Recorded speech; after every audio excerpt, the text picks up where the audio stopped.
تازه نوې او په زړه پورې خبر د افغانستان د کرکټ ملي لوبغاړی محمد شهزاد په ټي-10 لیګ کې ځان وښود او لکه ستوری وځلید. ویډیو را سره تر پایه وګورئ، په خپله به په هر څه پوه شئ. ګرانو او زړه ته رانږدې مینوالو، السلام علیکم. د افغانستان ملي لوبډلې تکړه او چټک اوپنر توپ وهونکی محمد شهزاد چې اوس مهال د ملي لوبډلې څخه بهر دی، په عربي اماراتو کې په ټي-10 لیګ کې ښه وځلید. محمد شهزاد د ډیکن ګلیډیټرز لوبډلې په ګټه لوبیږي چې په نننۍ سیالۍ کې په 18 توپونو نیمه سلیزه ووهله او په 21 توپونو یې 50 چټکې منډې جوړې کړې.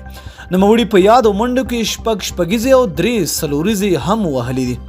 له دې وړاندې په تیر کال 2013 ټي-10 لیګ سیالیو کې محمد شهزاد د سیال لوبډلې پر وړاندې په 14 توپونو چټکې 4 منډې جوړې کړې وې چې د سیال لوبډلې 4 منډو هدف یوازې په 4 رونو کې بشپړ کړی و.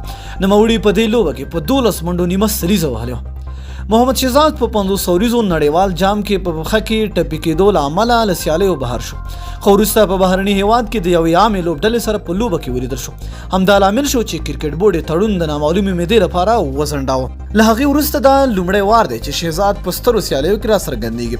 د نوموړي لوبډلې د قلندرز پر وړاندې په ټاکلو 10 اورونو کې 128 منډې جوړې کړې دي. د ټي-10 لیګ 10 اوریزه سیالیو دریم پړاو په 16 نومبر د عربي اماراتو په ابوظبي میدان کې پیل شوی چې د محمد شهزاد په ګډون پکې یو شمېر نور افغان لوبغاړي هم شامل دي.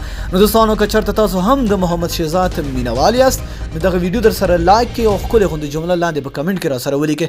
تر بیا او بلې ویډیو، د الله په امان.